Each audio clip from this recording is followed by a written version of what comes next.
자, 이러면서 이와 연관된 이 김무성이의 인터뷰인데, 미래한국에.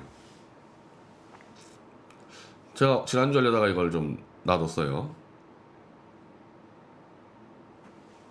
자, 나머지는 뭐 삐딱선 TV가 다 지난주 했었고,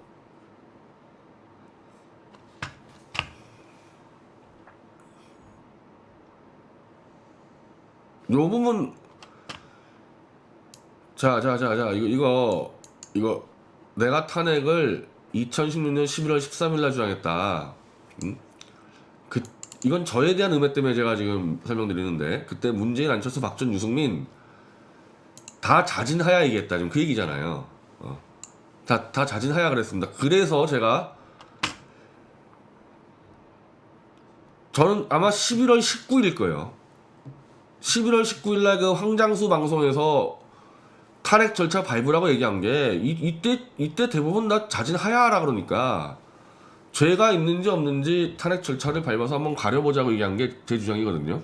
저만은 그런 게 아니고 김진태 의원부터 다 그렇게 얘기했습니다.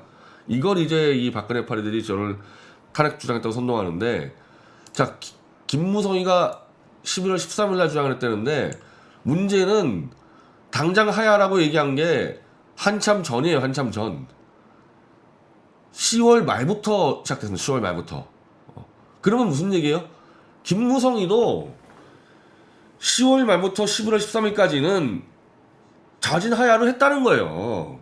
자진하야로 밀어붙이다가 바로 전화 김진태 형 같은 사람이 자진하야 안 된다, 탄핵으로 들이받아, 이렇게 나오니까 박근혜 대통령도 자진하야 안 된다 그러니까 이제 안 되겠다, 탄핵을 한다 해서 김무성이를 바꾼 거 아닙니까? 그러니까 본인이 지금 탄핵을 주장했다 그러는데, 하야를 맞고, 아니 본인도 하야를 주장해 오다가 안 되니까 하야가 우리 같이 탄핵 절차 밟으라는 사람들 때문에 하야가 안 되니까 이제 이 말 바꾼 거 아닙니까? 문제는 그거죠. 그럼 김무성은 탄핵을 주장했으면은 탄핵 절차 그대로 밟아가면서 증거를 보면서 이게 탄핵 사안이 되는지 안 되는지 판단했어야 되는데, 12월 8일 국회에서 이 의견하는, 탄핵 가결하는 증거라는 거는 조작된 언론 보도 20가지밖에 없었다는 거 아닙니까? 그걸 보고 탄핵한 게 문제라는 거죠. 나 김진태 의원은 이때 탄핵 주장했을 때 나는 탄핵 반대할 거다, 그렇지만은 자진하야 안 된다, 절차 밟아라, 그런 주장을 한 거고, 다 그렇게 얘기한 거예요. 우리 지지율 얘기하면 안 되죠. 수백 건의 거짓 보도가 있었는데 지지율 얘기하면 안 되고, 국회에 제출됐던 언론 보도를 가지고 검증했으면 그게 다 죄다 거짓말인데요, 뭐. 자, 그러니까 김무성이 이렇게 나오는데, 하야냐 탄핵 절차는 나도 밟으라 그랬다니까. 탄핵 절차 밟는 과정에서 이게 탄핵 사유가 안 된다 그래가지고 탄핵을 부결시켰으면 될 거 아닙니까? 본인만 입 닥치고 있으면 탄핵 부결됐을 거 아니에요. 본인이 그 박지원한테 요구받아가지고 거의 뭐 40표 만들어라 그랬는데 60표 만들었다고 칭찬 듣고 그랬잖아요. 이게 와서 뭐 딴 얘기를 해요. 하야냐 탄핵 절차를 밟느냐, 두 가지 선택이 있는 게 아니고, 탄핵 절차를 밟아서 탄핵을 찬성하느냐, 탄핵을 반대하느냐, 세 가지 선택선이 있었습니다.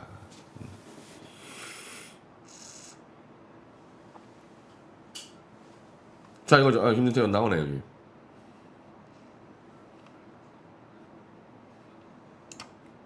아니요. 박근혜 대통령은 탄핵 절차를 밟으라 그랬어요. 박 대통령은 자진하야 안 된다, 탄핵 절차 밟으라 그랬습니다. 밟아가지고 부결시켰으면 되는 거예요. 그러니까 김무성이의 죄는 박지원이의 지령을 받아서 60표의 배신자표를 모아간 게 문제니까 지금 그 얘기를 안 하고 딴 걸 얘기하고 있는 겁니다, 지금.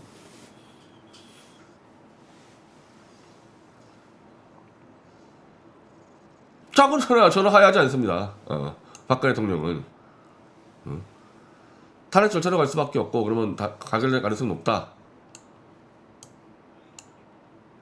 그랬으면 탄핵표를 찬성 안 던졌으면 되는 거죠. 본인이, 이건 유체이탈 합법인데 본인이 60표를 모아가 놓고서 본인만 조용히 있었으면은 절차에서 부결됐겠죠.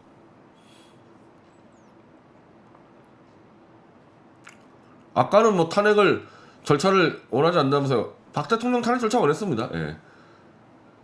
제가 그때 그걸 정확히 파악하고 제가 탄핵 절차 발작을 했던 거예요. 왜냐하면 그 당시는 김경재 자유총연맹 총재가 한강욱 부서실장하고 대통령을 이렇게 케어 있었기 때문에 제 개인의 판단으로 막 지르지 않았어요. 그때는 제가 정확하게 상황을 보고 상의해서 제가 주장을 했지, 엄밀히 말하면은 독립된 논객으로 막 제 개인 판단으로 간 거 아닙니다. 그러니까 대통령의 탄핵을 원했기 때문에 내가 왜 배신자고 역적입니까? 탄핵 절차를 말만했지 탄핵을 찬성하라 그러지 않았잖아요. 아이고, 계속 똑같은 말을.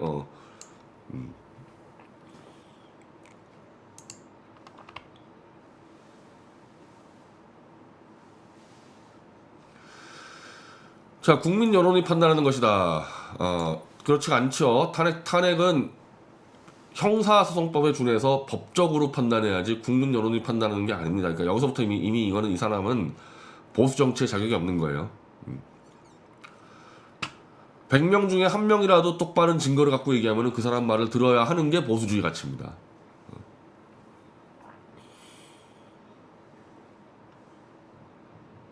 계속 이 쪽수만 얘기하는 거죠, 이제.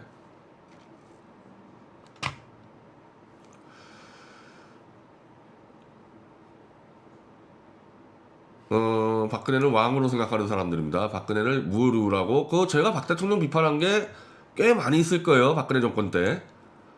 특히 박근혜 대통령의 교육문화수석과 교육부 장관을 제가 표절로 잡은 사람입니다.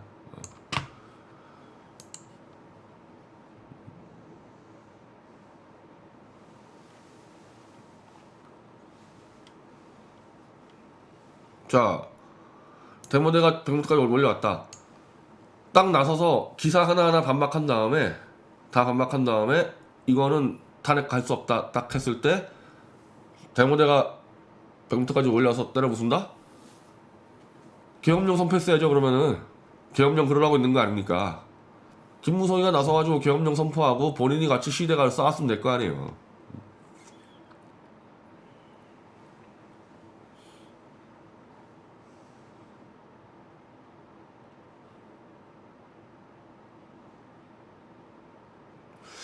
자, 이제 여기서부터 문제야. 지금 여기서부터 대통령이 독대를 안 만나줬다. 다 안 만나주는데 최순실만 주말마다 만나줬다. 그러니까 자기는 독대 못했는데 최순실은 독대했다. 박 대통령 옷 사가지고 나중에는 옷을 직접 만들죠. 옷 사는 것도 이게 워낙에 보안 문제가 힘드니까 아예 그냥 어디 하청 공장 하나랑 계약해가지고 옷을 만듭니다. 그래서 주말마다 옷을 들고 박 대통령한테 가서 옷도 입혀드리고 또 다른 옷 주문도 받고. 그게 독대입니까? 그거 하려고 만난 게 독대예요? 그렇게 따지면은 유력 정치인들 독대 제일 많이 하는 게 운전기사죠. 운전기사가 독대 제일 많이 하겠죠. 그렇게 따지면은 옷 사다 주고 이게 독대냐고요? 제가 지난주 설명드렸죠. 최서원이 20년간 박 대통령 보좌하면서 옷 가지고 사고 탄 적이 없다고. 문재인이 멋모르고 80만원짜리 네이파 입고 다니다가 박살날 때 최서원이 요 13만원짜리 옷 구해가지고 전혀 문제없이 넘어갔습니다. 그런 일을 한 거예요. 막 최서원은. 그걸 독대라고 이제 김무성이는. 자, 국가 중대사를 논의했다는 증거나 증인이 있습니까? 여기에? 아무것도 없죠. 누가 이런 얘기 했죠? 박 대통령이 최서원과 중대사를 논의했다는 얘기? 고영태 애들이 얘기한 거야. 고영태 애들이. 아무것도 모르는 애들이.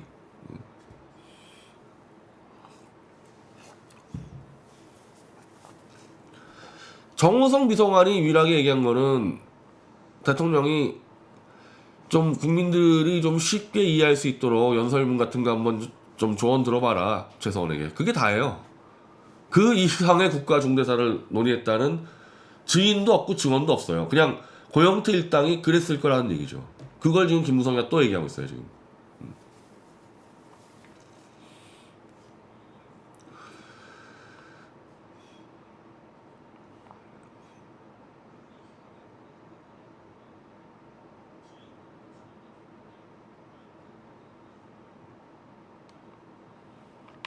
자, 이거는 정호성 핸드폰에서 나온 파일을 짜집기 해가지고 재판에 제출했다가 증거가 기각된 건이에요. 불법적으로 증거 조작했다가 걸려가지고 이 증거로 채택이 안 된 건입니다. 이른바 정호성 녹음 파일이라는 거. 전혀 위압적인 자세로 얘기한 게 아니고 박근혜 대통령이 원래 정호성이든 최서원이든 누구에게나 겸손하게 얘기하는 스타일이어가지고 상대적으로 최서원이 말을 하는 게 세 보일 뿐이지 박근혜 대통령은 누구에게나 똑같이 그렇게 얘기한다. 그리고 그 녹음 파일은 완전히 조작된 걸로 해서 증거 채택도 안 됐다는 거죠. 지금 김무성이는 나 옛날 얘기 가지고 이제 이게 지금 최근 인터뷰거든요. 아직까지도 이렇게 탄핵을 선동하고 있는 거예요. 근데 이거는 내가 의총을 열었는데 탄핵하면 안 된다고 말하는 사람이 진짜 한 명도 없었습니까? 진짜 맞아요 이거는?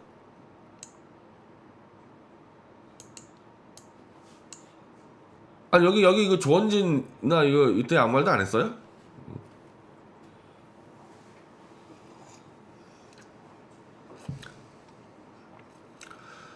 최순실은 매주 만나 연습을 거쳐주고 결정은 다 거짓말입니다. 김무성이 하는 얘기 다 거짓말이에요 이거. 자, 요 정도로 지금 정돈을 했는데 하여간 분명한 거는 최서원은 박근혜 대통령의 옷을 만들어주는 게 가장 큰 역할이고 그게 거의 전부였다는 거죠. 예전에는 대통령이 이제 청와대 가기 전에는 밑반찬도 갖다 주고 했대는데 이제 청와대 가면 요리사가 붙기 때문에 이제 그럴 필요 없다는 거죠. 핵심이 옷이었다는 거예요, 옷. 이건 최서원 해고록에 나옵니다. 거의 옷 문제 가지고 자기가 뛰어다녔고 지금 이 김정숙이 그 당시에 뭐 인류 디자이너의 옷 가지고 그 1,000만원짜리를 뭐 500만원에 깎았다 그래가지고 문제가 돼서 제가 그거를 정보공개 청구했죠. 청와대에. 국가기밀사항이라고 김정숙의 옷값을 알려줄 수 없다고 나온 게 문재인이에요. 그 정도로요. 생각보다 이 국가 중심 지도자의 옷 문제가 굉장히 복잡한 문제가 있다니까요. 그냥 전에 제가 이 사입듯이 저같이 영등포시장 가서 3만원 주고 사입어 버리면은 아무 문제가 없죠. 근데 국가를 대표해서 이 외교를 해야 되는 사람이 시장에서 3만원짜리 입을 수가 없으니까. 그런데 그렇다고 또 명품 뭐 몇천만원짜리를 또 할 수도 없고요. 이래서 이게 엄청 머리가 아파가지고 최서원이 그거를 만드는 시스템을 했다는 거 아니에요. 그래서 지금 김정숙 같이 사고가 안 터지는 거잖아요. 김정숙이 몇 번 사고 터졌죠, 옷 때문에. 옷 문제가 생각보다 어렵다니까요. 그거를 잘 수행한 거예요, 최서원이. 다만 거기에 이제 고영태가 끼어 있어가지고 이게 이 폭탄 낸 거죠.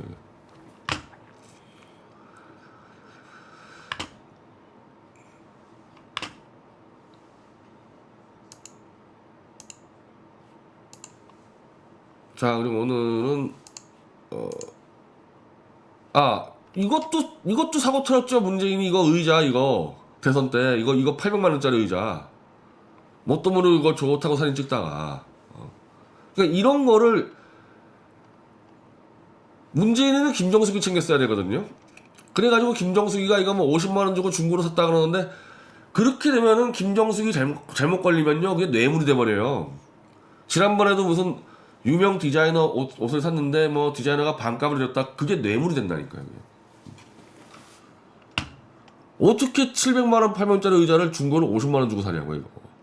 그 굉장히 문제를 했었죠 이거. 그러니까 박근혜 대통령은 이런 거 가지고 문제된 적이 없다는 거예요. 최서원이 관리를 철통같이 해가지고 이런 걸로 문제된 적이 없다는 겁니다.